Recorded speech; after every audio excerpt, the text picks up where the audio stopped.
On April 20th, 1818, accused British murderer Abraham Thornton was set free after his accuser refused to fight him in a trial by combat.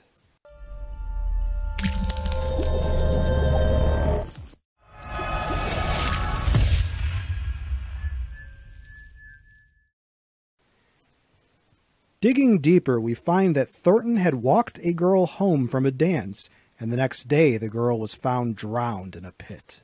Thornton was charged with murder, but was acquitted at trial. Here is where things begin to get a bit different from the American idea of due process.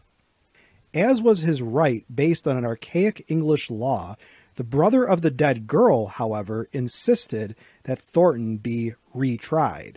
Thornton, however, invoked another medieval English law that allowed accused murderers, traitors, and other felons the option of trial by combat in cases of retrial.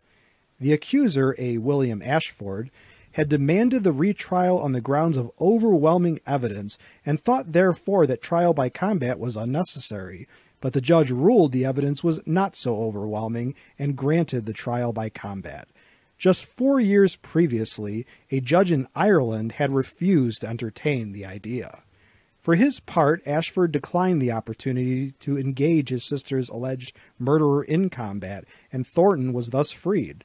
Just 1 year later, in 1819, the British Parliament repealed the outdated law. Thornton would move to the United States and died in 1860. It is unclear as to when the last fight in lieu of trial took place, with possible last cases in the 1630s.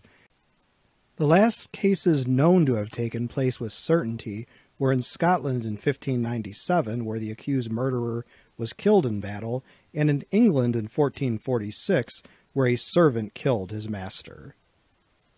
Trial by battle was not afforded everyone, as those caught in the act or with overwhelming evidence against them would have to stand conventional trial anyway. No option to battle it out was given to accused persons who had tried to escape, or if the accuser was a woman over 60, a minor, or a handicapped person. Interestingly, noblemen and citizens of London were exempt from having to do battle with the accused. Another rule was that if the defendant was beaten in battle but did not die, he was to be hanged immediately.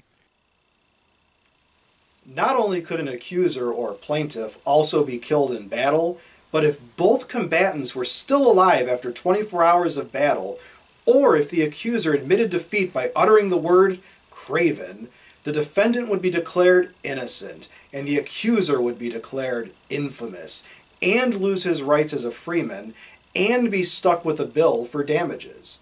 It seems this rule was instated to prevent accusers from making frivolous and unfounded accusations. Attempts to repeal this medieval law before 1819 had been met with defeat, with proponents proclaiming the right to a judicial duel a great pillar of the Constitution. As a question for my students and subscribers, what do you think of the concept of trial by combat? Remember, it was only offered as a second trial following an acquittal. It certainly does have an air of gallantry about it as depicted in movies and television productions such as HBO's Game of Thrones. Do you wish this option were still legal? Please let us know your thoughts in the comments section below this video. If you like this video and would like to receive notification of new videos, please feel welcome to subscribe to History and Headlines and become one of our patrons. Your viewership is much appreciated.